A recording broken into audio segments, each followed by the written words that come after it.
అవనిలో హరివిల్లు 6వ భాగం 5వ భాగంలో చిత్కళ తను భర్త కాకుండా తన కొడుకును కూడా పనివాట్లా చూడడం భరించలేక భర్తతో పోట్లాట పెట్టుకుంటుంది. కానీ ఎట్టి పరిస్థితుల్లోనూ అతను మారడని, అతని మొండి వైఖరి గమనించాక తన పుట్టింటికి వెళ్ళిపోయి కనీసం కొడుకునైనా ఒక మంచి స్థితిలో బాగా చదివించుకొని ఆత్మాభిమానం కల వ్యక్తిగా తీర్చిదిద్దాలని భావించి అన్న దగ్గరికి వెళ్ళిపోతుంది. కథ కొనసాగుతుంది. వయసులో చిన్నవారైనా ఇంత పెద్ద వాగ్దానం చేయటానికి జంకలేదురా మీరు. నాకు చాలా సంతోషంగా ఉంది. కానీ నేను బాబు మీకు భారం అవదలుచుకోలేదు. అది వరకు చెప్పిన మాటే మళ్ళీ చెప్పింది. అదేమిటత్తా, మాకు ఈ పిండి మరల్లో రోజు ఆదాయం బాగానే ఉంటుంది. మీ ఇద్దరిని పోషించటం మాకేం భారం కాదు అన్నారు ఇద్దరు అభిమానంగా. నాకు తెలుసు, ఆ ఆదాయంతో నాన్నకి వైద్యం చేయిస్తున్నారు. ఇల్లు గడుస్తోంది ఇంతవరకు. ఇప్పుడు ఇద్దరు మనుషులం ఎక్కువయం కనుక ఖర్చు పెరుగుతుంది. ఇంకో 10 ఏళ్లకైనా మీరు పెళ్ళిళ్ళు చేసుకోవాలి. పో అత్త, మాకు పెళ్ళేమిటి? సిగ్గుపడిపోయారు వాళ్ళు. ఇవాల్టి మాట నేను చెప్పటం లేదు. మీరు పెద్దయ్యాక పెళ్ళిళ్ళు చేసుకుంటారు. సంసారము పెరుగుతుంది, ఖర్చులు పెరుగుతాయి. ఇక బాబు పెద్ద క్లాస్కి వెళ్ళిన కొద్దీ చదువుకి డబ్బు కావాలి. అవన్నీ ఆలోచించే చెప్తున్నాను నేను. వాళ్ళ మనసు నొచ్చుకోకుండా అనునయంగా అంది. ఏం చేస్తానంటావు? సాలోచనగా అడిగారు వాళ్ళు. వాళ్ళ సంభాషణ కుతూహలంగా వింటున్నారు సూర్యనారాయణ, శకుంతల. నాలాంటి వారికి బ్రతుకు తెరువు చూపించటం కోసం చేపల అల్లకం, మిషన్ల మీద బట్టలు కుట్టడం లాంటివి నేర్పించి ధనార్జన చూపించే సంస్థలు విజయవాడ లాంటి చోట్ల ఉంటాయట కదా. వాటిని నాకు కాస్త పరిచయం చేయండి. ఎవరితో మాట్లాడాలో, ఏం చెయ్యాలో ఆ వివరాలన్నీ కనుక్కొని రండి ముందు. తర్వాత ఏం చేయాలో అప్పుడు ఆలోచిద్దాం అంది చిత్కళ. అవును ఉంటాయి, కానీ నువ్వు ఈ ఊళ్ళోనే ఉంటూ అంతో ఇంతో సంపాదించుకునే మార్గం నాకు ఇంకొకటి తోస్తోంది అన్నాడు వాసు. ఏమిటది చెప్పు. అలా అయితే ఇంకా అనుకూలంగా ఉంటుంది అంది శకుంతల. అవునరా, చెప్పు నీ ఆలోచన ఏమిటో అంది చిత్కళ. స్వయం ఉపాధి పథకం కింద బ్యాంకులు మనకు అప్పు ఇస్తాయి. అలా అప్పు తీసుకునే ఈ పిండి మరలు కొన్నాం. నెల నెల కొంత డబ్బు ఆ అప్పు కింద జమ కట్టేస్తున్నాం అని వాసు చెప్తుంటే మధ్యలోనే మురళి ఉత్సాహంగా అందుకున్నాడు. అవునత్తా, నీకు కూడా అలాంటి లోన్ ఒకటి ఇప్పిస్తాం. బాగుందిరా. నాకు అప్పు ఇవ్వటానికి వాళ్ళకి నేనేం తెలుసు? ముక్కు ముఖం తెలియని వారికి ఎవరైనా అప్పిస్తారా? ఇచ్చిన వడ్డీ ఎంత ఉంటుందో సంశయించింది చిత్కళ. నువ్వు తెలియనక్కర్లేదు. వాళ్ళకి తెలిసిన ఒక పెద్ద మనిషి గ్యారంటీ ఉంటే చాలు. మేము అలాగే తెచ్చుకున్నాం. నీకెందుకు? ఆ ఏర్పాట్లన్నీ మేమే చూస్తాం. ఆ డబ్బుతో సరుకులన్నీ కొని నువ్వు ఇంట్లో కూర్చొని అప్పడాలు వత్తడం, వడియాలు పెట్టడం చేస్తూ ఉండు. మేము వాటిని విజయవాడలో షాపులకి, హోటళ్ళకి, హాస్టళ్ళకి అమ్మి పెడుతూ ఉంటాం. నెలకొకసారి బ్యాంకులో డబ్బు కట్టడానికి నువ్వు విజయవాడ వస్తే చాలు. అప్పు మీద వాళ్ళు వసూలు చేసే వడ్డీ కూడా ఏమంత ఎక్కువ ఉండదు. మనకి మరీ భారం అవ్వదు. అవునమ్మా, ఆ ఉపాయం బాగానే ఉంది. ఇంట్లో కూర్చొని చేసే పనే కనుక తీరుబడైనప్పుడు నేను ఓ చెయ్యి వేస్తుంటాను ఉత్సాహంగా అంది శకుంతల. చిత్కళకి అదంతా వింటుంటే ఏదో ఇంద్రజాలం చూస్తున్నట్టుగా ఉంది. అపరిమితమైన సంతోషం, ధైర్యం కలుగుతున్నాయి. ఒక్క అప్పడాలు, వడియాలు అనే కాదు, చేగోడీలు, జంతికలు, నువ్వుండలు, వేరుశనగ పప్పు పాకం లాంటివెన్నో రకాలు చేయొచ్చు. మీకు ఏమేం చేతనవనో చెప్పండి. మేము ఆర్డర్లు తెస్తాం, అమ్మి పెడతాం అన్నారు వాళ్ళిద్దరూ. తన కొడుకులు చిన్నతనంలోనే బాధ్యతగా సంసారం బరువు మోయటమే కాదు, నిరాధారంగా నిలబడిపోయిన మరో ఆడకూతురు నిలదొక్కుకోవటానికి ఆధారం చూపిస్తున్నారు అనుకుంటూ పొంగిపోయాడు సూర్యనారాయణ.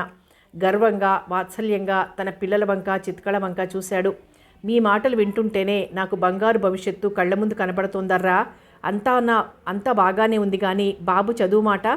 తాము బ్రతకటం ఒక్కటే కాదు, వాడి చదువు కూడా తనకి ముఖ్యమే అనుకున్న చిత్కళ ఆ మాటే అడగటానికి ఏం సంకోచించలేదు. మనం అందరం కాస్త నిలదొక్కునేదాకా ఇక్కడి నుండి మకాం మార్చొద్దు. విజయవాడలో కాపురం అంటే మాటలతో అయ్యే పని కాదు. నేను, అన్నయ్యో బాబుని రోజు సైకిల్ మీద స్కూలుకు తీసుకువెళ్ళి తీసుకొస్తుంటాం. ఇక్కడ ప్రైమరీ స్కూలు చదివైపోయాక మాట కదా అదంతా అన్నాడు మురళి. ఇక్కడ స్కూల్లో అంతగా ఇంగ్లీష్ ఉండదనుకో. అయినా ఆ మాత్రం ఇంగ్లీషు మేం చెప్పగలంలే. విజయవాడలో హై స్కూల్లో వీడిని చేర్పించేసరికి వీడికి స్టాండర్డ్ లోపం ఏమీ లేకుండా చూడగలం అన్నాడు వాసు. అవునమ్మా, పిల్లలు చెప్పిన పద్ధతే బాగుంది అంది శకుంతల. నా సమస్యకి ఇంత తొందరగా, ఇంత సవ్యంగా పరిష్కార మార్గం దొరుకుతుందని అనుకోలేకపోయానర్రా.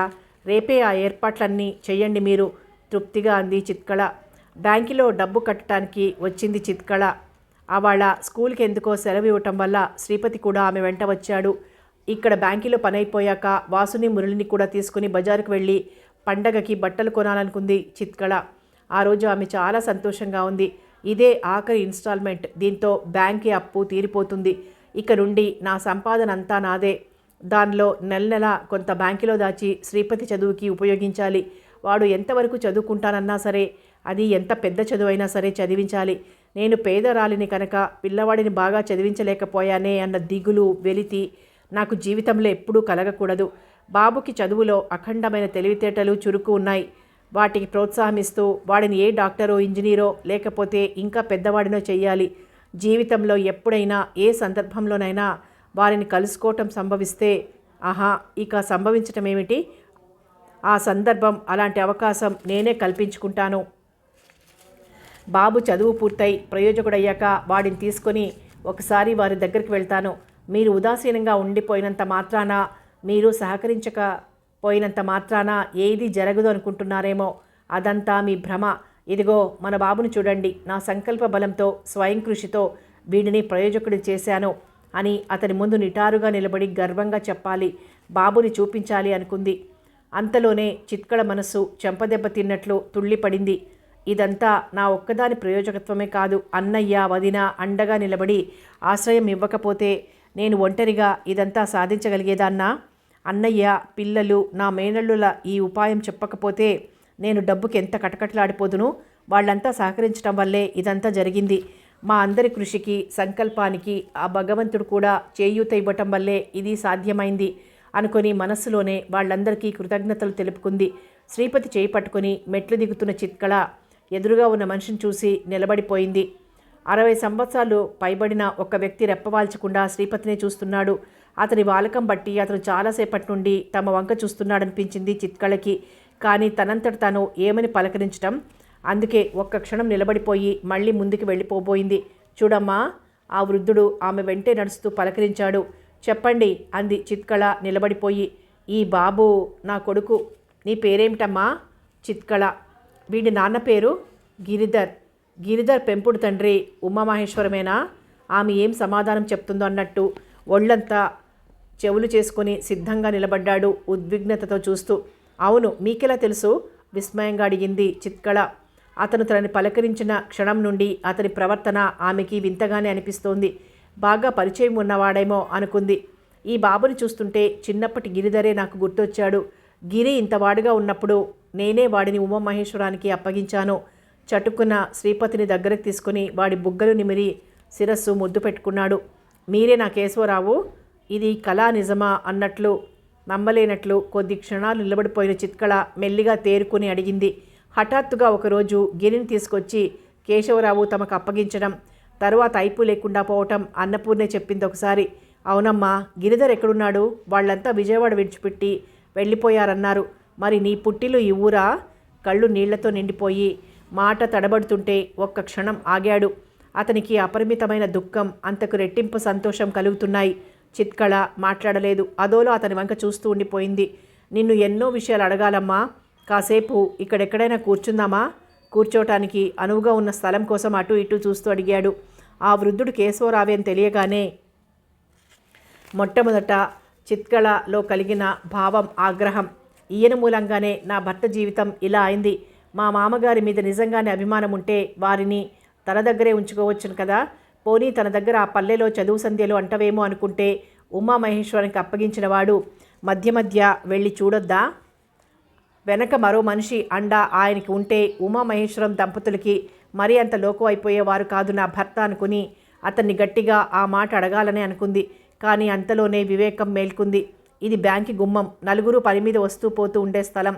10 మంది గుమాస్తాలు, ఆఫీసర్లు అంతా ఉన్న ఆఫీసు. ఇక్కడ తను అహంకారం ఆపుకోలేక ఏదో అనటం, ఈ ముసలాయన సమాధానం చెప్పటం అది బాగుండదు. ఇంతవరకు ఈ బ్యాంకు పనివారికి తన ఎందుగల మంచి అభిప్రాయం, ఆదరణ అన్నీ ఈ ఒక్క సంఘటనతో ఎగిరిపోతాయి అనుకుని నేను కూడా మిమ్మల్ని చాలా విషయాలు అడగాలి. ఈ పక్క సందులోనే ఒక పిండి రుబ్బే మిషన్ కొట్టుంది. అది నా మేనల్లుడిదే. అక్కడ కూర్చుని మాట్లాడుకోవడానికి జాగా కూడా ఉంది వెనకాల. అక్కడికి వచ్చిపోయే జనం వల్ల మనకేం ఇబ్బంది ఉండదు. పదండి, అక్కడికి వెళ్దాం అంది వినయంగానే. అలాగే పదమ్మా. బాబు, నీ పేరేమిటి? వాడి చెయ్యి వదలకుండా పట్టుకుని నడుస్తూనే అడిగాడు శ్రీపతి. హఠాత్తుగా ఓ అపరిచితుడి ద్వారా తనకు దొరికిన ఈ అభిమానానికి, ఆప్యాయతకి అర్థం తెలుసుకోలేక తికమక పడుతూనే ఆయనకి సమాధానం చెప్పాడు. ఆయన ఎవరు, తనకేమవుతారు అని తల్లిని అడగాలన్నా వీలు లేకుండా ఈయన తన చెయ్యి గట్టిగా పట్టుకునే నడుస్తున్నాడు. తాతగారు, నేనెక్కడికి పారిపోను, కాస్త వదులుగా పట్టుకోండి నా చెయ్యి అని చెప్పాలనిపించింది కూడా. అలా అంటే ఆయన ఏమనుకుంటారో అని మొహమాటం వేసి ఊరుకున్నాడు. శ్రీపత, చాలా బాగుంది బాబు, ఆ విష్ణుమూర్తి పేరు అన్నాడు కేశవరావు ఉండి ఉండి ఉబుకుతున్న కన్నీటిని ఉత్తరీయంతో అద్దుకుంటూ. విష్ణుమూర్తి పేరు కాదు, వినాయకుడి పేరు. మా చంద్రాపురంలో వినాయకుడి గుడి ఉంది. గుడి చిన్నదైనా ఆ దేవుడి మహిమ చాలా గొప్పదట. ఆయన పేరే నాకు పెట్టింది మా అమ్మ అన్నాడు శ్రీపతి. అలాగట్రా బాబు, అబ్బో ఎన్ని కబుర్లు చెప్తున్నావు, నీ పొట్ట నిండా కబుర్లే ఉన్నట్టున్నాయిరా. విష్ణుమూర్తి అయినా, వినాయకుడైనా, వెంకటేశ్వరుడైనా, పరమశివుడైనా దేవుళ్ళందరూ ఒక్కటే బాబు. మనం వేరువేరు పేర్లతో పిలుస్తాం అంతే. అయినా మీ చంద్రాపురం వినాయకుడు చాలా మహత్తు గలవాడే. కాబట్టే ఈనాడు నేను మిమ్మల్ని ఇలా కలుసుకోగలిగాను. నాకు ఈ అదృష్టం పట్టింది అంటుండగానే కేశవరావు కంఠం గద్గదమైపోయింది. చటుక్కున మాటలాపి పక్కనే ఉన్న దుకాణం కేసి నడిచి పెద్ద బిస్కెట్ల డబ్బా ఒకటి కొని శ్రీపతి చేతికిచ్చాడు. వాడు తెల్లబోయి తల ఊపాడు వద్దన్నట్లు. కేశవరావు చిత్కళ వంక చూశాడు. నువ్వైనా చెప్పు అంటూ. తీసుకో బాబు, పర్వాలేదు, ఆయన నీకు తాతగారవుతారు అంది చిత్కళ. ఆ వృద్ధుడి అభిమానం, సంతోషం చూస్తుంటే వద్దు అనాలనిపించలేదు ఆమెకి. అంత పెద్ద డబ్బా ఒక్క చేత్తో పట్టుకోవటం సాధ్యం కాక రెండో చేయి విడిపించుకోబోయాడు శ్రీపతి. కేశవరావు మెల్లగా డబ్బా తన చేతిలోకి తీసుకున్నాడు కానీ శ్రీపతి చెయ్యి మాత్రం వదల్లేదు. అలాగే నడుచుకుంటూ ముగ్గురు పిండి రుబ్బే షాపుకు చేరుకున్నారు. వాళ్ళని చూస్తూనే పలకరింపుగా ఓసారి నవ్వి తన పనిలో మునిగిపోయాడు మురళి. అవసరం అనుకుంటే అత్తే ఆ కొత్త మనిషిని పరిచయం చేస్తుంది అని వాడి ఉద్దేశం. అందుకే మరేం మాట్లాడలేదు. షాపులో వెనకవైపు వేసిన ఓ బల్ల మీద కేశవరావుని శ్రీపతిని కూర్చోమని తను పక్కగా నిలబడింది చిత్కళ. చెప్పమ్మా, నీ పుట్టిల్లు ఈ ఊరా? నువ్వు ఇక్కడికి ఎప్పుడొచ్చావు? గిరి ఎక్కడున్నాడు? ఏం చేస్తున్నాడు? బాగున్నాడు కదూ? ఇంతసేపు అణిచిపెట్టిన ఆతృత ఒక్కసారి పొంగొచ్చినట్లు ప్రశ్న మీద ప్రశ్న వేసేస్తున్నాడు కేశవరావు. వాటన్నింటికీ నేను తర్వాత సమాధానం చెప్తాను, ముందు మీరు ఇది చెప్పండి. వారి నా ఇంట్లో అప్పగించాక మళ్ళీ వెళ్ళి చూస్తుండాలని ఒక్కసారైనా అనిపించలేదా మీకు? చిత్కళ గొంతులో స్పష్టంగా నిష్ఠూరం తొంగి చూసింది. మీరొచ్చి వేసంగి సెలవుల్లో పిల్లల్ని తీసుకువెళ్తారని చూసి చూసి మామగారు మీకు ఓ ఉత్తరం రాశారట. మీరు రామాపురంలో లేరని ఆ ఉత్తరం తిరిగి వచ్చిందట. తరువాత నెలకో 2 నెలలకో అంతా హైదరాబాద్ వెళ్ళిపోయాక ఆ కొత్త అడ్రస్ ఇస్తూ మరో ఉత్తరం రాశారట. అది తిరిగి వచ్చిందట. మీరు యాత్రలు చేసుకుంటూ పుణ్యక్షేత్రాలు చూసుకుంటూ ఎక్కడైనా ఉండిపోయారేమో అనుకున్నారట. మామయ్య ఇంకా వస్తాడు, ఇంకా ఎప్పుడొస్తాడు అని రోజు మీకోసం ఎదురు చూసిన మా వారు హైదరాబాద్కి వెళ్ళాక మీరింక రారని నిర్ధారణ చేసుకున్నట్లు మౌనంగా ఉండిపోయారట. మళ్ళీ కొన్నాళ్ల తరువాత మామగారు మళ్ళీ ఇంకో ఉత్తరం రాశారట మీ ఊరి మునసబు గారికి. దానికి ఆయన సమాధానం రాశారట. కేశవరావు గారు ఈ ఊరిలో పొలం పుట్ర అన్నీ అమ్ముకుని ఎక్కడికో వెళ్ళిపోయారు. ఆయన విషయాలు ఇక్కడెవరికీ తెలియవు అని. ఇక దాంతో అందరి ఆశలు అడగంటిపోయి మనసు రాయి చేసుకున్నారట. చెప్పండి బాబాయ్, మీరిలా ఎందుకు చేశారు? అసలు ఏం జరిగింది? ఆవేశం పొంగి వస్తుంటే దానిని అణుచుకునే శక్తి లేక నిర్మహమాటంగా అడిగింది చిత్కళ. చెప్తానమ్మా, చెప్తాను. ఇన్ని సంవత్సరాల తర్వాతైనా నా ఆవేదనంతా వెళ్ళగక్కుంటే వినాలనుకుంటున్న మనిషివి, నాకు కావలసిన మనిషివి దొరికావు. జరిగిందంతా తలుచుకుంటుంటే ఈనాటికి కూడా నాకు ఆశ్చర్యంగా అయోమయంగా ఉంటుంది. విధి అమ్మా, ఇదంతా విధి. విధి ఆడించిన చదరంగంలో నేను గిరి కూడా పావుల్లా నలిగిపోయాం. గతం అంతా ఒక్కసారి కళ్ళకి కట్టినట్లు కాగా బాధతో ఇదైపోతూ ఒక్క క్షణం మాటలాపాడు తనని తాను కూడదీసుకోవటానికి. వాళ్ళ మొదటిసారి గిరిని తీసుకువెళ్ళి ఉమామహేశ్వరికి అప్పగించి వచ్చిన తర్వాత 2 నెలలకి కాబోలు డబ్బు తీసుకుని వెళ్ళాను.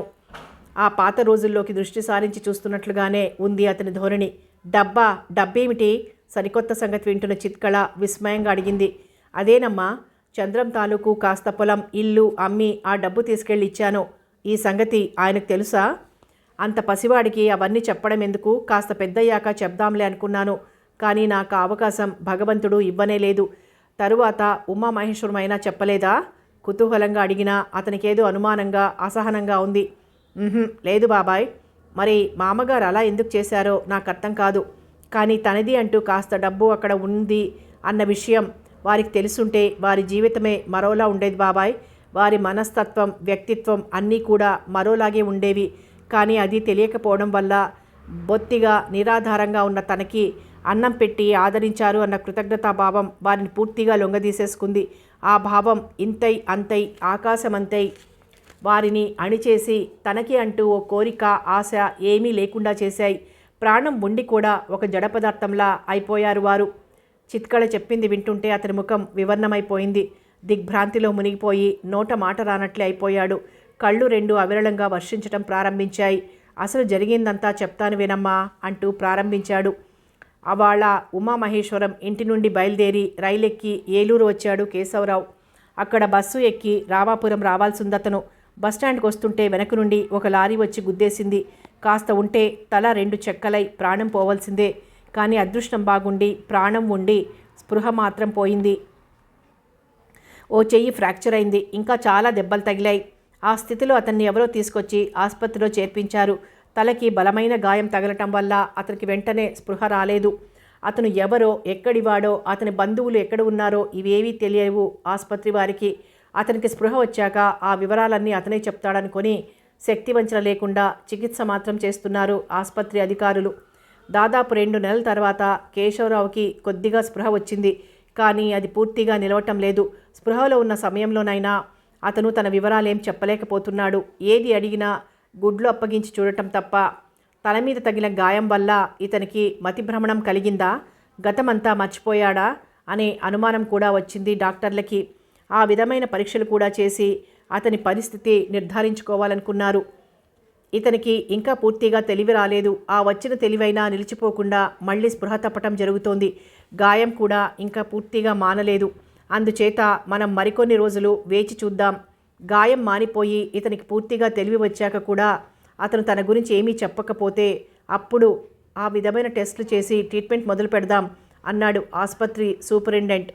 కాసేపు అంతా కలిసి తర్జన భర్జనలు పడ్డాక చివరికి అదే నిర్ణయమైంది. మరో నెల గడిచింది. గాయం చాలా భాగం మానిపోయింది. స్పృహ కూడా పూర్తిగా వచ్చేసింది. అతని మానసిక పరిస్థితి కనుక మామూలుగా ఉంటే మరో 10 రోజుల్లో ఆసుపత్రి నుంచి డిశ్చార్జి చేసేయొచ్చు అనుకున్నారు డాక్టర్లు, నర్సులు. అంతా ఆత్రంగా చూస్తుంటే అతను తల మీద చేతుల మీద ఉన్న బ్యాండేజీలను తడుముకుంటూ నాకు దెబ్బ తగిలి ఎన్ని రోజులైంది అని అడిగాడు. నిన్నటికి సరిగ్గా 3 నెలలు అన్నాడు డాక్టర్. 3 నెలలే? కేశవరావు గొంతులో అతీతమైన వేదన, ఆందోళన సుళ్ళు తిరుగుతున్నాయి. మీ గురించిన వివరాలు ఏవీ తెలియకపోవటం వల్ల మేము ఎవ్వరికీ తెలియజేయలేకపోయాం. మీరు యాక్సిడెంట్ అయినప్పుడు ఆ చుట్టుపక్కల ఉన్న వారెవరో తీసుకొచ్చి మిమ్మల్ని ఇక్కడ చేర్పించారు. వాళ్ళకి మీ గురించి ఏమీ తెలియదు మరి అన్నాడు డాక్టర్. అవును, ఏదో ఆలోచిస్తూ కాస్త రోడ్డు మధ్యకు వచ్చేశాను. వెనక నుండి లారీ రావటం వినిపించింది. నేను పక్కకి తప్పుకోబోయాను, అంతే. ఆ తర్వాత ఏం జరిగిందో నాకు తెలియదు. ఎవరో పుణ్యాత్ములు నన్ను ఇక్కడికి తీసుకొచ్చారన్నమాట. మీరు దయతలిచి నాకిన్నాళ్ళు వైద్యం చేశారు. కేశవరావు కళ్ళల్లో నీళ్లు చిప్పిల్లాయి. అలా అనకండి. ఈ ఆసుపత్రిలో డాక్టర్గా ఇది మా అందరి డ్యూటీ. మీకు బాగా నయమైపోయినట్టే మీ పేరు, మిగిలిన వివరాలు చెప్తే మీ వాళ్ళకి కబురు పంపిస్తాం. నా పేరు కేశవరావు. నాది ఊరు కాదు. నాకు 10 మంది ఎవరూ లేరు. నాకు కావలసిన వాడు ఒక్క గిరే. వాడికే తెలియజేయండి నా పరిస్థితి అంతా. వెంటనే ఉత్తరం రాయండి. మామయ్య మళ్ళీ రానేలేదు అని ఆ పసివాడు ఎంత తల్లడిల్లిపోతున్నాడో అంటుంటేనే కేశవయ్యకి దుఃఖం ఆగలేదు. అది ఆసుపత్రి అనే విషయం కూడా మర్చి కుమిలి కుమిలి ఏడ్చేశాడు. లారీ క్రింద పడినప్పుడు నజ్జు అయిపోయిన అతని వేళ్ళు ఇంకా రాయటానికి అనుకూలంగా లేవు. బాధపడకండి. ఇలా జరిగిందని వివరంగా ఉత్తరం రాయించండి. 3 నెలల పాటు స్పృహలోనే లేని మీరు ఏం చేయగలరు? ఎవరు మిమ్మల్ని తప్పుపట్టరు. ఆ బాబు మీకోసం బెంగ పెట్టుకున్నా ఇప్పుడు మీ ఉత్తరం చూశాక అంతా అర్థం చేసుకుంటాడు. మిమ్మల్ని చూడటానికి రెక్కలు కట్టుకొని వాల్తాడు. సిస్టర్, కేశవరావు గారు ఎలా రాయమంటే అలా ఉత్తరం రాసి ఆ అడ్రస్కి పోస్ట్ చేయి అని ఒక నర్సుకు చెప్పి కేశవరావు ఒళ్ళు నిమిరి మరోసారి ఆశ్వాసన ఇచ్చి వెళ్ళిపోయాడు డాక్టర్. అతని వెంట మిగిలిన కుర్ర డాక్టర్లు కూడా వెళ్ళిపోయారు. బాబుగారు, నేను వార్డులో పని చూసుకొని ఇప్పుడే వస్తాను. అప్పుడు తీరికగా ఉత్తరం రాసి పెడతాను. అంతవరకు విశ్రాంతిగా పడుకోండి అంది సిస్టర్. వచ్చేటప్పుడు ఓ కాగితం కలం కూడా తీసుకురామ్మా అన్నాడు కేశవరావు. కాసేపటి తరువాత బ్రెడ్డు పాలు తీసుకుని వచ్చింది. ఇన్నాళ్ళు అతనికి స్పృహ లేని సమయంలో ద్రవాహారం గొట్టం ద్వారా ముక్కులో నుండి ఎక్కిస్తుండేవారు. 3 నెలల తర్వాత మొదటిసారిగా అతను మామూలుగా ఆహారం తీసుకోబోతున్నాడు అన్నమాట గుర్తుకొచ్చి సిస్టర్ ముఖంలో చిరునవ్వు విచ్చుకుంది. ఎందుకమ్మా నవ్వుతున్నావు? వాత్సల్యంగా అడిగాడు కేశవరావు. నా చేత్తో నేను మీకు ఇవాళ అన్నప్రాసన చేశాను అనుకుంటుంటే నాకు ఎలాగో అనిపిస్తోంది. ఆ సంతోషంతో కూడిన నవ్వు ఇది అంది ఆప్యాయంగా. ఇది అన్నం కాదు కదమ్మా, మధ్యాహ్నం అది పెడతాను అంటూ స్టూలు దగ్గరగా జరుపుకుని కూర్చుంది. అతనికి 2 చేతులకి బ్యాండేజీలు ఉండటం వల్ల తనే తినిపించాలని. మరి ఉత్తరం ఎప్పుడు రాస్తావు? ఇదిగో ఇవి తినేశాక. మళ్ళీ పనుందని వెళ్ళిపోవు కదా? లేదు, పనులన్నీ ముగించుకునే వచ్చాను. నోరు తెరవండి మరి. నాకు తోబుట్టువులెవరూ లేరు. నిన్ను చూస్తుంటే నీలాంటి చెల్లెళ్ళెవరూ నాకు లేనందుకు దిగులు. ఇలాంటి సమయంలోనైనా నాకు ఆ భగవంతుడు ఒక చెల్లెల్ని చూపించినందుకు సంతోషం కలుగుతున్నాయి. అందుకే నిన్ను చనువుగా నువ్వు అంటుంటాను. ఏమీ అనుకోకేం? అనుకోవటం ఎందుకు? నాకు చాలా సంతోషంగా ఉంది. మీరు ఈ గండం గడిచి బయటపడటం చూస్తుంటే. యుద్ధంలో చనిపోయిన మా అన్నయ్య మళ్ళీ బ్రతికొచ్చినంత సంతోషంగా ఉంది. మీ అన్నయ్య పోయాడా? పాపం. అయినా అతను ధన్యజీవిలే. మాతృదేశ సంరక్షణలో అసువులు బాశాడు. ఇంకా ఎవరెవరున్నారమ్మా మీ ఇంట్లో? రొట్టె తింటూనే మధ్య మధ్య మాట్లాడడం సాగించాడు. ఇంకెవరూ లేరు. అమ్మ నాన్న చాలా రోజుల క్రిందటే పోయారు. అన్నయ్య నేను ఉండేవాళ్ళం. అన్నయ్య మిలిటరీలో చేరుతూ నన్ను నర్స్ ట్రైనింగ్కు పంపించాడు. నేను ట్రైనింగ్ పూర్తి చేసుకుని ఇక్కడ నర్సుగా చేరాను. అన్నయ్య సెలవు మీద 2 సార్లు వచ్చి నన్ను చూసి వెళ్ళాడు. అంతే. 2 ఏళ్ల కిందట. మళ్ళీ తిరిగి రాలేని చోటుకు వెళ్ళిపోయాడు. సిస్టర్ గొంతు బరువుగా అయిపోయింది. ఇక్కడి రోగులందరిలోనూ మీ అన్నయ్యను చూసుకుంటూ ఇంత సహనంగా, శ్రద్ధగా, అభిమానంగా సేవ చేస్తున్నావు. నువ్వు ధన్యురాలివమ్మా. మనిషి బ్రతకటానికి ఏదో పని చెయ్యాలి కదా మరి. అయినా బ్రతుకు తెరువు అనే భావం ఒక్కటే కాకుండా మరేదో తృప్తి, శాంతి నాకు ఇక్కడ దొరుకుతున్నాయి. ఇంతసేపు అడగనే లేదు. నీ పేరేమిటమ్మా? కరుణ. కరుణ ఎంత చక్కటి పేరు. నీ ప్రవృత్తికి తగిన పేరు. నీ తల్లిదండ్రులు నువ్వు పుట్టిననాడే గ్రహించుంటారు నువ్వు అపార కరుణా సాగరానివని. మీరు నన్ను ఉత్తినే పొగడేస్తున్నారు. ఈ ఉద్యోగంలో ఉన్న వాళ్ళంతా రోగుల పట్ల ఇలాగే ప్రవర్తించాలి. అది మా ఉద్యోగ ధర్మం. అలా అంటారే గాని నర్సులంతా నీలాగే ఉండరమ్మా. రోగికి నిద్ర పట్టక ఏదైనా అడిగితే విదిలించి పారేసేవారు. రోగి అనారోగ్యంలో బాధతో మూలుగుతుంటే విసుక్కునే నర్సులు బోలెడు మంది ఉంటారు. అంతెందుకు, వాళ్ళు డ్యూటీగా రోజు చేయాల్సిన పనులు టెంపరేచర్ చూడటం, తడిబట్టతో ఒళ్ళు తుడవటం లాంటివి చేయటానికే విసుక్కునే సిస్టర్లుంటారు అన్నాడు కేశవరావు. అదివరకెప్పుడో తన ఊరి వారి కోసం ఆసుపత్రికి వెళ్ళినప్పుడు చూసిన వారిని గుర్తు చేసుకుంటూ. ఆ మాట నేను ఒప్పుకుంటానులేండి. ఒక్కొక్కసారి అలాంటి వారి దురుసు స్వభావం, ప్రవర్తన చూస్తూ నేను సిగ్గుతో తలవంచుకుంటూ ఉంటాను అంది కరుణ. తరువాత కేశవరావు చెప్పినట్లుగా ఉత్తరం రాసి దాన్ని మడిచి కవర్లో పెట్టి అతికించి పైన ఉమామహేశ్వరం అడ్రస్సు, వెనక కేశవరావు అడ్రస్ కూడా రాసింది కరుణ. ఉత్తరంలో నా అడ్రస్ ఎలాగూ రాశావు కదా, కవర్ మీద కూడా ఎందుకమ్మా? ఆప్యాయంగా తృప్తిగా కరుణవంక చూస్తూ యథాలాపంగానే అడిగాడు కేశవరావు. నాకదో అలవాటు, నవ్వేసింది కరుణ. నాకు చాలా సహాయం చేశావమ్మా. ఈ బదులు ఎలా తీర్చుకోగలనో నాకు తెలియటం లేదు అన్నాడు కేశవరావు ఆర్ద్రంగా. నేను మీ చెల్లెలు లాంటి దాన్నన్నారు. అన్నా చెల్లెళ్ల మధ్య సహాయం చేయటాలు, బదులు తీర్చుకోవటాలు కూడా ఉంటాయా? చిరునవ్వుతో అడిగింది కరుణ. అవునమ్మా, ఉండవు. సరేలే, ఈ ఉత్తరం ఇవాళే పోస్ట్ చేస్తావు కదూ అన్నాడు. అది పోస్ట్ చేయించిన మర్నాటి నుండి జవాబు కోసం ఎదురు చూడటం ప్రారంభించాడు కేశవరావు. అతని ఆరాటం చూసి నవ్వుకునేది కరుణ. 4 రోజులు గడిచిపోయాయి. అంత దూరం నుండే కరుణ చేతిలో ఉత్తరం చూసి అది తనకే అయి ఉంటుందనే నమ్మకంతో ఒక్క ఉదుటున లేచి కూర్చున్నాడు కేశవరావు. కరుణ దగ్గరగా వచ్చింది. ఏమ్మా, ఏం రాశారు? నువ్వే విప్పి చదువు. సంతోషం పట్టలేనట్లు గబగబా మాట్లాడేశాడు. వాళ్ళ ఇల్లు మారినట్లున్నారు. ఆ పేరు గల వాళ్ళు అక్కడ లేరు అంటూ మన ఉత్తరమే మనకు పంపించారు. ఇరుగు పొరుగుకైనా ఆయన కొత్త అడ్రస్ తెలియదేమో మరి. పోనీ ఇంకెవరికైనా మరో ఉత్తరం రాయనా? కరుణ మాట్లాడుతూనే ఉంది. కేశవరావు నిలువు గుడ్లేసుకొని చూడటం మినహా మరేం చెయ్యటం లేదు. ఆ ఉత్తరం తిరిగి రావటం కేశవరావుకి ఎలాంటి నిరాశ కలిగిస్తుందో కరుణ ఊహించగలదు. అందుకే అతను వెంటనే మాట్లాడకపోయినా ఆమె ఆశ్చర్యపోలేదు, భయపడలేదు. పక్కనే స్టూల్ మీద కూర్చొని మెల్లిగా అతని చేతులు నిమరసాగింది. ఉమామహేశ్వరం ఇల్లు మారటం అన్న ప్రశ్నే లేదమ్మా. అది అతని స్వంత ఇల్లే. మరి ఎక్కడికి వెళ్ళారంటారు? ఏ పెళ్లికో పేరెంటానికో 4 రోజుల కోసం మరో ఊరు వెళ్తే మాత్రం ఉత్తరం తిరిగి వచ్చేస్తుందా? అదేనమ్మా నాకు అర్థం కావటం లేదు. కారణం ఏమిటో, అతనికి ఏం అవసరం వచ్చిందో మనకు తెలియదు. కానీ అతను కుటుంబ సమేతంగా ఆ ఊరి నుండే మకాం ఎత్తేసి ఉండాలి. ఎక్కడికి వెళ్ళిపోయాడో. తల్లి తండ్రి లేని గిరిని నా దగ్గరైనా ఉంచుకోకుండా ఉమామహేశ్వరానికి అప్పగించాను. అక్కడైతే బాగా చదువుకుని వృద్ధిలోకి వస్తాడని ఆశించాను. నెలకి 2 నెలలకి వెళ్ళి నేను చూసి వద్దామనుకున్నాను. కానీ ఇంకా ఆ అవకాశం ఏది? ఈ జీవితంలో మరెప్పుడూ నేను గిరిని చూడలేను. పసివాడు నా కోసం ఎంత బెంగ పెట్టుకున్నాడో. అయినా ఏం చేస్తాడు, మెల్లిగా వాళ్లతోనే కలిసిపోతాడు. ఉమామహేశ్వరం, అన్నపూర్ణ వాడిని బాగానే చూస్తారు. వాడి ఖర్చుల కోసం డబ్బు కూడా ఇచ్చాను కదా. ఒరే చంద్రం, నువ్వు చెప్పినట్లుగానే నేను గిరిని ఉమామహేశ్వరానికి అప్పగించాను. కానీ నేను వాగ్దానం చేసినట్లు వాడిని చూస్తూ ఉండటం మాత్రం నా వల్ల కాదు. ఇందులో నా తప్పేం లేదురా, అంతా విధి. విచిత్రమైన పరిస్థితులు నన్ను వాడికి దూరం చేశాయి.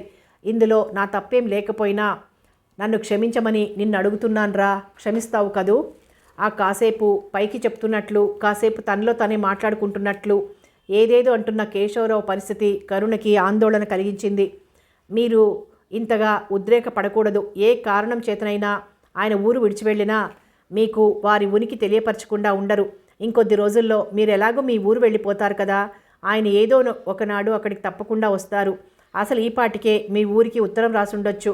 లేకపోతే కొంచెం ఓపిక వచ్చాక మీరే స్వయంగా విజయవాడ వెళ్ళి తెలుసుకుందరు కానీ అంది. అవును నిజమే అన్నాడు కేశవరావు. కరుణ తన డ్యూటీ మీద వెళ్ళిపోయింది. కళ్ళు మూసుకుని పడుకున్న కేశవరావు తలనిండా తలా తోకా లేని ఆలోచనలే. డబ్బు తీసుకుని పిల్లవాడిని ఇంట్లోంచి వెళ్ళగొట్టేయలేదు కదా. ఉమామహేశ్వరం అంత ఘాతుకానికి ఒడికడతాడా? తను ఎక్కడికి వెళ్ళినా తనతో పాటే ఉంచుకుని తన పిల్లలతో సమంగా పెంచుకుండా ఉంటాడా? నేనంత డబ్బు అతని చేతిలో పోసి పొరపాటు చేశానా? చదువు లేకపోయినా పర్వాలేదని గిరిని నా దగ్గరే ఉంచుకోవాల్సిందా? కొన్నాళ్ల తర్వాత వాడే టౌన్కు వెళ్ళి చదువుకునేవాడేమో. నేను చాలా తొందరపడ్డాను. చంద్రం స్వయంగా చెప్పినప్పుడు ఇది నా తొందరపాటెలా అవుతుంది అనుకుంటూ ఎడతెరిపి లేకుండా ఆలోచనల వలయాలు తలనిండా తిరుగుతుంటే అతనికి తలలో సన్నగా పోటు ప్రారంభమైంది. ఇదేమిటి తలంతా ఇలా అవుతోంది? భగవంతుడా, నాకెలాంటి రోగము రానివ్వకు. సాధ్యమైనంత తొందరలో వెళ్ళి గిరిని వెతుక్కోవాలి. వాడిని నాకు దక్కించు, వాడి కోసమైనా నన్ను బ్రతికించంటూ మనస్సులోనే ముక్కోటి దేవతల్ని ప్రార్థించుకున్నాడు. క్రమంగా ఒకలాంటి మగత ఆవరించింది. అయితే ఏ దేవుడికి అతని మొర ఆలకించేటంత తీరుబడి లేకపోయిందేమో. అర్ధరాత్రి సరికి అతనికి పక్షవాతం ముంచుకొచ్చింది. ఓ చెయ్యి కాలు పడిపోయాయి. మాట మెల్లిగా ముద్దముద్దగా వస్తోంది. కానీ అతను చెప్పింది మాత్రం ఎవరికీ అర్థం కాదు. ఎదుటివారికి అర్థం కాలేదు అని గ్రహించుకున్న అతను తల బాదుకుని ఏడవటం తప్ప మరేం చెయ్యలేడు. అతని పరిస్థితి డాక్టర్లకి, నర్సులకి అందరికీ దయనీయంగానే అనిపించింది. కానీ శక్తివంచన లేకుండా వైద్యం చేయటం తప్ప వారు మాత్రం ఏం చేయగలరు? ఆ వ్యాధి నయమయ్యి అతను కాస్త లేచి తిరగగలిగే స్థితికి వచ్చేసరికి దాదాపు సంవత్సరం పట్టింది. అసలు అలాంటి దీర్ఘ వ్యాధులు వచ్చిన వారిని అన్నేసి రోజులు ఆసుపత్రిలో ఉంచుకోరు. కానీ కరుణ ప్రాధేయపడటం వల్ల ఆ అధికారులు అంగీకరించారు.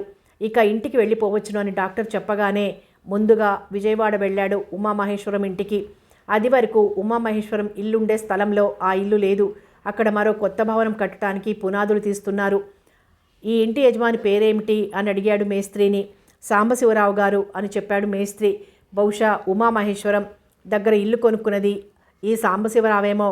అతన్ని అడిగితే ఉమామహేశ్వరం వివరాలు తెలియవచ్చు అనుకుంటూ మధ్యాహ్నం దాకా అక్కడే కూర్చున్నాడు. సాంబశివరావు రాగానే అడిగాడు. ఆయన ఎవరో నాకు తెలియదండి. నేను 4 నెలల కిందటే శంకర్రావు గారి దగ్గర కొన్నాను దీన్ని. బహుశా ఆ శంకర్రావు గారికి ఉమామహేశ్వరం గారు అమ్మారేమో. ఇది 2 వాటాల ఇల్లు. శంకర్రావు గారి దగ్గర ఒక భాగం, లక్ష్మణరావు దగ్గర మరో భాగం కొని రెండింటిని పడగొట్టించి కొత్తగా ఇల్లు కట్టించుకుంటున్నాను. శంకర్రావు గారు ఈ ఇల్లు అమ్మేసి స్వగ్రామం వెళ్ళిపోయారు. లక్ష్మణరావు గారి తండ్రి మరణించాడట. ఆయనకి బాంబేలో ఉద్యోగం అయిందట. అందుకని అడగగానే ఆ భాగం నాకు అమ్మేశాడు. అంతకన్నా వివరాలు, వాళ్ళ అడ్రస్లు నాకు తెలియవు. నేను సత్తెనపల్లి నుండి కొత్తగా వచ్చాను ఇక్కడికి. అందుచేత నాకిక్కడ ఎవరితోటి అంతగా పరిచయం లేదని చెప్పాడు ఆ సాంబశివరావు. కేశవరావు అడిగిన వాటన్నింటికీ ఓపిగ్గా హతాశుడైపోయాడు కేశవరావు. ఆ ఇంటికి ఇరుగు పొరుగు ఉండే వాళ్లతో కేశవరావుకి అసలు పరిచయం లేదు. అయినా వెళ్ళి వాళ్ళందరినీ అడిగాడు. కొంతమంది తమకి అసలు తెలియదని చెప్పారు. మరికొంతమంది ఆయన హఠాత్తుగా ఇల్లు అమ్మేసి మొత్తం అందరూ ఎక్కడికో వెళ్ళిపోయారు, అంతకన్నా వివరాలు ఏం తెలియవు అన్నారు. ఆ వీధిలో ఇళ్ల వాళ్లనే కాదు, పక్క వీధుల్లో వాళ్ళని కూడా వాకబు చేశాడు. ఎవ్వరూ అతనికి సరైన సమాధానం ఇవ్వలేకపోయారు. అతనికి ఏడుపొచ్చింది, పిచ్చి పట్టినట్లయింది. ఆ ఆదుర్దాలో అడిగిన వారినే మళ్ళీ అడిగాడు. తనకి కావలసిన సమాధానం చెప్పమని బ్రతిమలాడాడు. ఎక్కడో పిచ్చివాడిలా ఉన్నావే, మాకు తెలియదంటే అర్థం చేసుకోవేం అని కొంతమంది జాలిగానూ మరికొంతమంది విసుగ్గానూ సమాధానాలు చెప్పారు. ఒక చెయ్యి కొద్దిగా అవిటితనంతో, ఒక కాలు కొద్దిగా ఈడుస్తూ నడిచి అతన్ని చూసి కొంతమంది హేళన చేశారు కూడా. అతను వేటిని లెక్క చెయ్యలేదు. చివరికి వెతుక్కుని ఉమామహేశ్వరం పనిచేసిన ఆఫీస్కి వెళ్ళాడు. అక్కడ కూడా అందరి విసుగుదలలు చీత్కారాలు భరిస్తూ గంటల తరబడి వాకబు చేస్తే ఉమామహేశ్వరం ఈ ఉద్యోగానికి రాజీనామా చేసి వెళ్ళిపోయాడని చెప్పారు. ఎక్కడికి వెళ్ళాడో ఎవరికీ తెలియదు. మరికొంతమంది అయితే ఆ మాత్రం బోగట్టా కూడా ఇవ్వలేకపోయారు. కేశవరావు గుండెలు పగిలిపోయాయి. వెక్కి వెక్కి ఏడ్చాడు. జుట్టు పీక్కున్నాడు. నేను తెలివి తక్కువ వెధవని, దౌర్భాగ్యుడిని అని తనంతరే తిట్టుకున్నాడు. ఇరుగు పొరుగు కొంతమంది చెప్పిన దానిని బట్టి గిరిని కూడా ఉమామహేశ్వరం వాళ్ళు తీసుకెళ్ళిపోయారని అర్థమైంది అతనికి. నేను లేకపోతేనేం వాళ్ళ దగ్గర క్షేమంగా ఉండే ఉంటాడు వాడు. అంతే చాలు భగవంతుడా, నువ్వే వాడిని చల్లగా చూడాలి అనుకుని 1000 దేవుళ్ళకి మొక్కుకుంటూ రామాపురం తిరిగొచ్చేశాడు. అసలే అస్థిమితంగా అశాంతిగా ఉన్న అతనికి పూర్తిగా వెర్రెక్కించేలా ఉన్నాయి అక్కడి పరిస్థితులు. సంవత్సరం పైగా అతను అక్కడ లేకపోవటం వల్ల, పైగా అతను అక్కడి నుంచి హఠాత్తుగా మాయం అవటం వల్ల అతని ఆస్తి అంతా ఆగమైపోయింది. పొలంలో చాలా భాగం వీళ్ళు వాళ్ళు కలిపేసుకున్నారు. మిగిలిన దానిలో కొంత బీడు పడిపోయింది. మరికొంతలో తోచిన వారెవరో కూరగాయలు పండిస్తున్నారు. ఇల్లు సగం కూలిపోయింది. ఈ బీభత్సం అంతా చూస్తుంటే అతనికి ఆగ్రహం, ఆవేశం ముంచుకొచ్చాయి. ఊరి పెద్దకి ఫిర్యాదు చేద్దామని వెళ్ళాడు. ఈ మధ్యకాలంలో ఆ పెద్ద మనిషి కాలం చేయటం వల్ల అతని కొడుకు వీరభద్రం పెత్తందారయ్యాడు. వాడి పెద్దరికంలో ఊరి రాజకీయాలు వికృత రూపం దాల్చి అది ఒక రావణ రాజ్యంగా తయారైంది. కేశవరావు అక్కడ ఇమడలేకపోయాడు. మున్సబు గారిని సలహా అడుగుదామంటే ఆయన ఈ మధ్యే యాత్రలకు వెళ్ళారు. ఇంకా నెల పైమాటే ఆయన తిరిగి రావటానికి అన్నారు. ఏం చెయ్యాలి, ఎక్కడికి వెళ్ళాలి అని ఆలోచించి చివరికి ముందు ఈ ఆస్తి అమ్మేసి ఈ ఊరు నుండి అవతలికి పోవాలి అని నిశ్చయించుకున్నాడు. ఇంటికి పొలానికి కూడా మంచి ధర పలకనివ్వలేదు ఆ పెత్తందారు. చివరికి ఎలాగో ఎంతకో అంతకు అమ్మేసి యువతల పడ్డాడు. ఏం చెయ్యాలని ఆలోచిస్తే కరుణ అన్నయ్యలాగా మిలిటరీలో చేరాలనిపించింది. కానీ తనకి వయసు ఎక్కువ, పైగా ఈ మధ్య పక్షవాతం నుండి బయటపడ్డాడు కనుక తనకు అవకాశం ఉండదని గ్రహించుకున్నాడు. చివరికి ఏం చెయ్యాలో నిర్ణయించుకోలేక కరుణ దగ్గరికి వెళ్ళాడు. ఆమె ఏదైనా ఉపాయం చెప్తుందని. ఆ సమయంలో అక్కడే ఉన్న మరో పెద్ద మనిషితో కేశవరావుకి పరిచయమైంది. అతను కరుణకి వరుసకి మేనమామ అవుతాడు. పేరు ముత్యాలు. ముత్యాలు చాలా సంవత్సరాలుగా సిలోన్ రబ్బర్ తోటలో పనిచేస్తున్నాడు. ఒకసారి తన బంధువులందరినీ చూసిపోదామని ఈ మధ్యే ఇండియా వచ్చాడు. మళ్ళీ 15 రోజుల్లో తిరిగి సిలోన్ వెళ్ళిపోతాడు. అతను చెప్పిందంతా విన్న కేశవరావుకి తను కూడా అక్కడికి వెళ్ళిపోతే బాగుంటుందనిపించింది. ఇక్కడ మాత్రం తనకెవరున్నారు? ఏం చెయ్యాలి? దూరం వెళ్ళిపోయి ఒక పనిలో స్థిరపడిపోతే ఈ దిగులు బాధ మర్చిపోవటానికైనా అవకాశం ఉంటుందనుకున్నాడు. అంతే. తన దగ్గర ఉన్న డబ్బుతో కొంత కరుణకివ్వబోయాడు. ఆమె నిరాకరించింది. నువ్వు పెళ్లి చేసుకోబోతున్నావని తెలిసింది. నీ పెళ్లికి ఈ పేద అన్నయ్య ఇచ్చే చిరుకాను కనుకో. ఈ డబ్బుతో నీ కొత్త సంసారానికి కావలసినవి అమర్చుకో. ఇది నువ్వు తీసుకోకపోతే నా మనసు చాలా బాధపడుతుందని బ్రతిమాలుకున్నాడు. ఓ 10 రోజులు ఆమె దగ్గరే ఉన్నాడు. ఆరోగ్యం కూడా బాగానే కుదుటపడింది. అలా ఆమెకి కొంత డబ్బు ఇచ్చి మిగిలిన దాంతో సిలోన్కి బయలుదేరాడు ముత్యాలతో పాటు. అంతవరకు అతని కథ విన్న చిత్కళ ఒక్కసారి దీర్ఘంగా నిట్టూర్చి, అంతా విధి ఆడించిన నాటకం బాబాయ్ అంది. అంతేనమ్మా, ఆ నాటకంలో నేను గిరి నలిగిపోయాం అన్నాడు కేశవరావు కళ్ళొత్తుకుంటూ. అది సరే, వారి ఫోటోతో పాటు పేపర్లో ఒక ప్రకటన వేయిస్తే మీకప్పుడు వారి ఆచూకీ దొరికేదేమో కదూ అని అడిగింది చిత్కళ. దొరికేదేమో, కానీ నాకప్పుడు ఆ ఆలోచన రాలేదు. కరుణకి కూడా తోచి ఉండదు. అయినా పల్లెటూరి వాళ్ళం, ఫోటోలు తీయించుకునే సరదా అది మాకు తెలియదు. గిరి ఫోటో ఏది నా దగ్గర లేదు. అసలు అదేమీ తోచలేదనుకో. సరే, ముత్యాలతో పాటు సిలోన్ వెళ్ళినా అక్కడ కొన్ని రోజులు ఉన్నాక మలయ, అక్కడి నుంచి సింగపూర్, ఇలా చాలా దేశాలు తిరిగాను. ఎక్కడైనా చేసినవి చిన్న చిన్న పనులే అయినా డబ్బు బాగానే దొరుకుతూ ఉండేది. నేనా ఒంటరిగాడిని. సిగరెట్లు తాగుడు లాంటి వ్యసనాలు నాకు లేవు.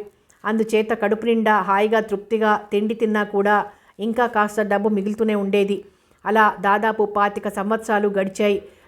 ఇంకా పని చెయ్యాలనిపించలేదు. కూడబెట్టుకున్న డబ్బు తీసుకుని భారతదేశం వచ్చేశాను. నేను ఎక్కడ ఉన్నా కరుణ నాకు ఉత్తరాలు రాస్తుండేది. చిన్నప్పుడు మా ఊళ్ళో నేను కాస్త చదువుకున్నాను కదా, కరుణకి జవాబులు రాస్తుండేవాడిని. ఇప్పుడు కరుణ ఈ ఊర్లో ఉంది. వచ్చే బుధవారం కరుణ కూతురు పెళ్ళి. ఈ పెళ్ళి హడావుడి అయిపోయాక నా భవిష్యత్తు కార్యక్రమం నిర్ణయించుకోవాలనుకున్నాను. తన దగ్గరే ఉండిపోమ్మంటోంది కరుణ. నేనే ఏదీ నిర్ణయించుకోలేదు. అసలు ఇన్ని సంవత్సరాల తర్వాత మన దేశం, మన ఊరు రావటం, ఇవాళ నిన్ను పిల్లవాడిని కలుసుకోవటం, ఇదంతా కళా నిజమా అనిపిస్తోంది నాకు అలాగే ఉంది. హఠాత్తుగా ఏదైనా ఆనందం మనం ఎప్పుడు ఎదురు చూడండి అనుభవంలోకి వస్తే అలాగే ఉంటుంది బాబాయ్ అంది చిత్కళ. ఆమెకి తనకింక మంచి రోజులు వచ్చినట్లే అనిపిస్తోంది. తను, భర్త ఇలా ఇక వేరే వేరే ఉండక్కర్లేదు, అందరిలా సుఖంగా స్వతంత్రంగా కలిసి బ్రతకొచ్చు అనే ఆశ కలుగుతోంది. అది సరే, ఇప్పుడు మీరెక్కడుంటున్నారు? గిరి ఏముద్యోగం చేస్తున్నాడు అని అడిగాడు కేశవరావు మళ్ళీ. చిత్కళ తల వంచుకొని మెల్లిగా సంగతంతా చెప్పింది. కేశవరావు అగ్నిహోత్రుడే అయిపోయాడది వింటూ. ఆ ఉమామహేశ్వరం పెద్ద మనిషి అనుకున్నాను, అన్నపూర్ణ సాక్షాత్తు అన్నపూర్ణి అనుకున్నాను. చిన్ననాటి స్నేహితుడు కదా అని నమ్మి పసివాడిని అప్పగిస్తే ఇంత ద్రోహం చేస్తాడా? నా అండ బాబుకు లేదు కదా అని ఇంత దారుణానికి తెగిస్తాడా? నేను లేకపోయినా చంద్రంబావ ఇల్లు పొలం అమ్మి ఇచ్చిన డబ్బుంది కదా, అదంతా తాము దిగమింగి పిల్లవాడిని బొత్తిగా గతిలేని వాడి కింద చూస్తారా అంటూ ఆవేశపడిపోయాడు. అదే బాబాయ్ నా బాధ. తన డబ్బుతోనే తనని పెంచారు వాళ్ళు అనే విషయం వారికి తెలుసుంటే మరీ ఇంత దైన్యంగా పిరికివాడుగా తయారవకపోయేవారు. ఎంత డబ్బున్నా మరొకరి పిల్లల్ని దగ్గర పెట్టుకుని సాకటం గొప్ప విషయమే కాదన్ను. అందుకోసం వారికే కాదు, నాకు కూడా అత్తయ్య గారి పట్ల మామయ్య గారి పట్ల అపరిమితమైన కృతజ్ఞతాభావం ఉంది. కానీ బొత్తిగా దిక్కులేని వారిని చూసినట్లు చూస్తూ వారిని, నన్ను, చివరికి పసివాడిని కూడా ఆ ఇంటి పని మనుషులుగా చూడటం నేను భరించలేకపోయాను. నేను చేసిన పనిని మీరు హర్షిస్తారో నాకు తెలియదు, కానీ ఆ వాతావరణంలో ఉండటం మాత్రం నా వల్ల కాలేదు. వారు నేను అంటే ఎలాగో భరించాం. పసివాడిని కూడా అలాంటి దయనీయ స్థితిలో నేను చూడలేకపోయాను. చిత్కళ మాటల్లో స్వాభిమానం, ఆత్మస్థైర్యం ఉన్నాయి. నువ్వు చేసింది తప్పు అని ఎవరైనా అన్నా కూడా అంగీకరించే స్థితిలో లేదామె. వాత్సల్యపూరితంగా చూశాడు కేశవరావు. అసలు మొదట తప్పు నా వల్ల జరిగిందని నేను కుమిలిపోతుంటే ఇక నువ్వు చేసింది సరైన పని కాదు అని ఏ ముఖం పెట్టుకుని అనగలను? నీ ధైర్యాన్ని, తెగువని నేను నిజంగా మెచ్చుకుంటున్నాను. నా వల్ల కాని దానికి నేనెంతో సిగ్గుపడుతున్నాను. వాడికి మంచి చేయాలనే సదుద్దేశంతోనే చేశారు మీరు అదంతా. కానీ పరిస్థితులే వారికి కలిసి రాలేదు. చిన్నతనం నుండి అలా ఒదిగి ఒదిగి బ్రతకటం అలవాటైపోయిన వారి మనస్సు బేలగా, తనలో తనకే నమ్మకం లేని విధంగా తయారైంది. నేను చెప్పినా ఏ విషయం అర్థం చేసుకోలేని స్థితికి వచ్చింది. తాను భర్తని వదిలి రావటానికి గల పరిస్థితులు మరోసారి చెప్పింది చిత్కళ. అవును, మరి నువ్వైనా ఎంతకాలం సహిస్తావు? కేవలం వారు నేను అయితే ఎంతకాలమైనా నోరు మూసుకుని ఉండేదాన్ని. కానీ ఈ పసివాడికి అన్యాయం జరగటం మాత్రం సహించలేకపోయాను. నువ్వు ఇలా వచ్చేసి ఎంతకాలమైంది? వాత్సల్యంగా శ్రీపతి తల్లిమురుతూ అడిగాడు. 2 సంవత్సరాలు కావస్తోంది. అబ్బా, ఇన్నాళ్ళు నువ్వు నీ రెక్కల కష్టంతో నీ పొట్ట పోసుకోవటమే కాకుండా పిల్లవాడి ఆలనా పాలనా కూడా చూస్తున్నావన్నమాట. ఈ మధ్యకాలంలో ఒకరి సంగతులు ఒకరు తెలుసుకోవటానికి కూడా ప్రయత్నించలేదు కదూ? కుతూహలంగా, బాధగా అడిగాడు.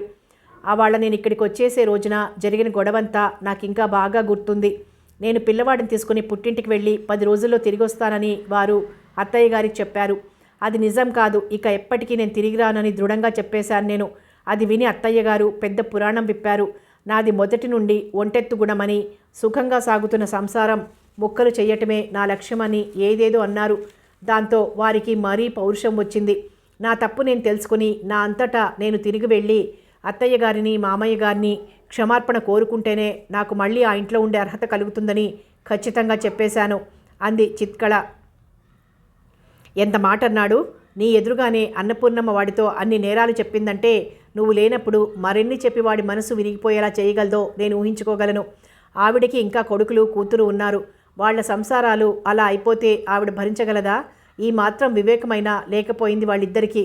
నేను వెళ్ళి వాళ్ల ముఖం మీదే అడిగేస్తాను ఆ మాటలన్నీ అని ఆవేశపడిపోయాడు కేశవరావు. ఆవిడ స్వంత పిల్లలు ఈయనంత అమాయకులు, నోట్లో నాలుక లేనివారు కాదు మరి. ఆ కోడళ్ళని పల్లెత్తు మాట అంటే చాలు వాళ్ళు వేరుపడిపోతామని నిర్భయంగా చెప్పగలరు. కొడుకులే అనక్కర్లేదు, అసలు ఆ కోడళ్లే ఈవిడ చేత ఒక్క మాటైనా పడరు. పొరపాటున నోరు జారి ఏదైనా అన్నారంటే ఇక ఆవిడ్ని నిలబెట్టే మరి ముఖం ఎత్తుకోలేకుండా చేస్తారు. అందుకే ఆ కొడుకులన్నా కోడళ్ళన్నా ఆవిడ చాలా భయపడుతూ ఉంటారు. సరే, ఇక నా విషయం. నేను చేసింది తప్పని నేను ఒక్కనాడు అనుకోలేదు. ఇక అలాంటప్పుడు నేను మళ్ళీ వెనక్కి వెళ్ళటం, వాళ్ళందరినీ క్షమాపణ అడగటం అన్న మాటే రాదు కదా. వారంత నిర్మోహమాటంగా, నిరభిమానంగా మాట్లాడాక ఇక మా క్షేమ సమాచారం కూడా వారికి తెలియజేయటం అనవసరం అనిపించింది నాకు. నేను అన్నయ్య దగ్గరుంటున్నట్లు వారికి తెలుసు. అయినా వారు కూడా పంతం వదిలి ఒక్క ఉత్తరమైనా రాయలేదు. అలా ఒకరి సంగతులు ఒకరికి తెలియటం లేదు. కావాలని విడిపోయాక ఇంకా ఉత్తరాలు పత్తరాలు రాసుకునే అభిమానం ఎందుకుంటుందిలేండి. పోనీ నువ్వు అక్కర్లేదు. వాడి రక్తం పంచుకుని పుట్టిన పిల్లవాడి క్షేమం తెలుసుకోవాలనే అభిమానం కూడా లేదా ఆ గిరిధర్కి? మరి ఇంత రాయిలా తయారయ్యాడా? ఒకరి పట్ల కృతజ్ఞత చూపించుకోవటానికి తన కళ్ళే పొడుచుకుంటాడా? వాళ్ల కోసం ఇలాంటి మహత్తరమైన కార్యం ఏదైనా చేసే అవకాశం వారికి వస్తే అంతకంటే వారు కోరుకునేది వేరే ఏమీ ఉండదు బాబాయ్. నీ గుండెకాయ కావాలి అని వారు కనుక అడిగితే చిరునవ్వుతో దాన్ని తీసి వాళ్ళ చేతిలో పెడతారు. ఆనక ఆయన ప్రాణం పోయినా పర్వాలేదనుకుంటారు. వట్టి మూఢభక్తి, అంధవిశ్వాసం. చూడమ్మా చిత్కళ, నేను చెప్తున్నాను విను. భగవంతుడి పట్లైనా మన భక్తి విశ్వాసం తగ్గ రీతిలో ఉండాలే కానీ అది మూఢభక్తి కాకూడదు. అలాంటిది కేవలం మానవ మాతృల పట్ల వారు తనకి అపరిమితమైన ఉపకారం చేశారు అన్న భావం ఉన్నా సరే మరీ ఇంత గుడ్డిగా మూర్ఖంగా ప్రవర్తించడాన్ని నేను సమర్థించలేనమ్మా. సుఖంగా సాగుతున్న ఉమ్మడి కుటుంబాలు విడిపోవాలని, మనిషికి కృతజ్ఞత అనేది ఉండకూడదని నేను ఎప్పుడూ అనను. కానీ దేనికైనా ఒక పద్ధతి ఉండాలి కదమ్మా. నేను చెప్పింది ఇదే కదా బాబాయ్. కానీ ఆ మాటలే వారికి రుచించలేదు. మరి సరే, అయిపోయిందేదో అయిపోయింది. భగవంతుడి దయ వల్ల ఇప్పటికైనా మనమందరం కలుసుకున్నాం. వాళ్ళ అడ్రస్ ఇవ్వు, నేను హైదరాబాద్ వెళ్ళి వాళ్ళని కలుసుకుంటాను. ఉమామహేశ్వరానికి అసలు నన్ను చూడటానికి ముఖం చెల్లదులే. గిరికి నచ్చజెప్తాను. ఇంతవరకు వాళ్ళకి చేసిన సేవ చాలే, ఇకనైనా భార్య బిడ్డల పట్ల నీ కర్తవ్యం నెరవేర్చు అని. అమ్మా, ఈ తాతగారు నాన్నగారిని చూడటానికి వెళ్తారా? తండ్రి పేరు వింటూనే ఆశగా అడిగాడు శ్రీపతి. వాడికి తండ్రి దగ్గర బాగా చనువు చేరిక లేకపోయినా ఇలా వచ్చేయటం అంత బాగుండలేదు. నాన్నగారి దగ్గరికి ఎప్పుడు వెళ్దామని అడిగినప్పుడల్లా తల్లి ఏవేవో చెప్పి మరిపింపచేస్తోంది. అసలు తాము తండ్రిని విడిచి ఎందుకు వచ్చేశారో వాడికి అర్థం కావటం లేదు. అవునమ్మా, వెళ్తారు అంది చిత్కళ జాలిగా వాత్సల్యంగా చూస్తూ. ఇంక మీదట మీరంతా కలిసే ఉంటారు బాబు. నేను మీ నాన్నని తీసుకొస్తాను అన్నాడు కేశవరావు వాడి తల మీద ముద్దు పెట్టుకుంటూ. ఎత్తైన రాతి గోడల ప్రహారీ, బలమైన ఇనుపగేటు, గేటు ముందు చేతిలో తుపాకులతో పోలీసులు, ప్రహరీ మీద 2 అడుగుల ఎత్తున ముళ్ళతీగల బలమైన ఫెన్సింగు. ఆ జైలు ఆవరణ చుట్టుపక్కలకి రాగానే సాధారణంగా ప్రతివారికి ఒకలాంటి భీతి, సానుభూతి, జాలి కలుగుతాయి. ఒకానొక కాలంలో లాగా ఇప్పుడు ఖైదీల పరిస్థితి మరీ అధ్వానంగా లేదు. లాకప్ మరణాలు, పోలీసుల దురాఘాతాలు అక్కడక్కడ ఉంటున్నా మొత్తం మీద ఖైదీలకి కొన్ని సౌకర్యాలు కూడా కల్పించబడ్డాయి. వారు చదువుకొని పరీక్షలు రాయవచ్చు. కార్పెంటరీ, టైలరింగ్, చేతి పని, నేత పని లాంటి వృత్తి విద్యలు నేర్చుకుని విడుదలయ్యాక పనిచేసుకుని గౌరవప్రదమైన జీవితం గడపగలిగే అవకాశాలు కూడా కల్పించబడుతున్నాయి. స్వతహాగా మంచి నడవడిక కలవారైనా ఏదో ఉద్రేకానికి లోనై పరిస్థితుల ప్రభావానికి లొంగిపోయో, మరో అన్యాయాన్ని సహించలేకనో నేరాలు చేసి జైలుకు వచ్చిన వారు కూడా ఉంటారు. అలాంటి వారు ఆ తాత్కాలిక ఆవేశం అణిగిపోయాక చేసిన పనికి పశ్చాత్తాపపడుతూ తిరిగి క్రమబద్ధమైన జీవితం గడపటం కోసం ఎదురు చూస్తుంటారు. నేరాలు చేయటమే ఒక వృత్తిగా పెట్టుకుని పదే పదే జైలు శిక్ష అనుభవించే వారిని కూడా ఈ వృత్తి విద్యలు నేర్చుకుని ఇంకా ముందైనా నిజాయితీగా బ్రతకమని ప్రబోధిస్తుంటారు కోర్టులో మెజిస్ట్రేట్లు, జైల్లో వార్డెను, ఇంకా తోటి ఖైదీలు అంతా. వృత్తి విద్యలు నేర్చుకోవడంతో పాటు జైల్లో చేయటానికి తోట పని, కూరగాయలు పెంచడం లాంటి పనులు కూడా ఉంటాయి. ఆ మాట ఆ 108వ నెంబర్కి అసలు ఏ పనిలోనూ శ్రద్ధ లేనట్లుంటాడు. అదేమిటో పాపం అన్నాడు 109. ఎప్పుడూ దిగులుగా అన్నీ పోగొట్టుకున్న వాడిలా ఉంటాడు. ఎవరితోనూ ఎక్కువగా మాట్లాడు కూడా అన్నాడు 110. విడుదలయ్యే రోజు కోసం ఎదురు చూస్తూ క్షణాలు గంటలు లెక్క పెట్టుకుంటున్నాడేమో అన్నాడు మరో ఖైదీ. వాళ్ళంతా అక్కడ పూల చెట్లకి గొప్పులు తవ్వుతూ నీళ్లు పెడుతున్నారు. ఇంకెంతలే, 10 రోజుల్లో విడుదలైపోతాడు. అంత అమాయకంగా నెమ్మదిగా ఉండే ఈ మనిషి ఏం నేరం చేశాడో పాపం. అసలు నేరం చేశాడంటే కూడా నమ్మబుద్ధి కావటం లేదు. అవును, ఇన్ని రోజుల్లో ఇతన్ని చూడటానికి కూడా ఎవ్వరూ రాలేదు. అసలు అతనికి ఎవరూ లేరేమో అన్నారు మరొకరు. ఇంతలో పనివేళ ముగేయటంతో అందరూ పారలు, గంపలు, నీళ్ల పైపులు యథాస్థానంలో పెట్టి సెల్స్ వైపు నడక సాగించారు. చూడు తమ్ముడు, ఇంకో 10 రోజుల్లో నువ్వు విడుదలైపోతావు కదా. బయటికి వెళ్ళాక ఏం పని చేద్దామనుకుంటున్నావు? 109 ఆప్యాయంగా అడిగాడు. ఆత్మహత్య, తడుముకోకుండా సమాధానం చెప్పాడు 108. అతని కళ్ళల్లోకి రక్తజీరలు పొంగి వచ్చాయి. ముఖం జేవురించింది. ఆ రూపం చూస్తుంటేనే మిగిలిన వారికి భీతి కలిగింది. పాపం, జీవితంలో చాలా ఎదురుదెబ్బలు తిన్నాడు కాబోలు. జీవితం మీదే విరక్తి పుట్టింది. తల్లి తోడు, భార్య బిడ్డలు ఎవ్వరూ కూడా లేరేమో. అలాంటి వాడు ఎంతకైనా తెగిస్తాడు. బెదురుగా ఒకరితో ఒకరు మెల్లగా మాట్లాడుకుంటూ నెమ్మదిగా నడుస్తున్నారు. అప్పటికే 108 సెల్లోకి వెళ్ళిపోయాడు. ఇంతలో వచ్చారు వార్డన్. మీకోసం ఏరో వచ్చారు పదండి అన్నాడు సౌమ్యంగానే. అందరినీ సంబోధించినట్లు నువ్వు అనటానికి, అతనితో విసుగ్గా దురుసుగా మాట్లాడడానికి వార్డన్లు జంకుతారు. అతను ఒక విశిష్టమైన వ్యక్తి. ఏదో ఒక బలహీనమైన క్షణంలో, ఒక దురదృష్టకరమైన పరిస్థితిలో తప్పు పని చేసి ఉంటాడు. పాపం, అసలు నేరం అతను చేశాడో లేకపోతే మరెవరైనా తప్పించటానికి ఆ నేరం తన నెత్తి మీద వేసుకున్నాడు అనుకుంటూ అదొకలాంటి సానుభూతి, గౌరవం కూడా చూపిస్తూ ఉంటారు వాళ్ళు. వార్డర్ మాట వింటూ విసుగ్గా అదోలా చూశాడు. మీరు ఎవరిని చూడటం లేదని, విజిటర్స్ని రానివ్వవద్దని జైలుకి వచ్చిన రోజునే చెప్పేశారని జైలర్ చెప్పాడు. కానీ ఆయన వినటం లేదు. అత్యవసరంగా మీతో మాట్లాడాలట. ఆయన పేరు కేశవరావు అని చెప్పమన్నారు. ఆయనది రామాపురం అట. వార్డర్ మాట వింటుండగానే 108 కళ్ళు ఆశ్చర్యంతో, అపనమ్మకంతో వెడల్పయ్యాయి. కేశవరావు మావయ్య బ్రతికే ఉన్నాడా? ఇన్ని సంవత్సరాలు ఎందుకు రాలేదో, అసలు ఇప్పుడెందుకు వచ్చాడో అనుకుంటూ కుతూహలం, ఆరాటం వెంట తడుముతుంటే గబగబా అడుగులు వేస్తూ విజిటర్స్ రూమ్ వైపు నడిచాడు. అరే, ఈ 108కి విజిటర్ వచ్చాడట. ఇన్ని రోజుల్లోనూ ఎన్నడూ జరగని వింత విస్తుపోతూ అన్నాడు 109. అసలు ఇతనికి ఎవరూ లేరేమో అనుకున్నాం కదూ. ఈ ప్రపంచంలో ఒక్కోసారి ఇలాగే వింతలు విడ్డూరాలు జరుగుతూ ఉంటాయి సానుభూతిగా అన్నాడు 110. కథ కొనసాగుతుంది.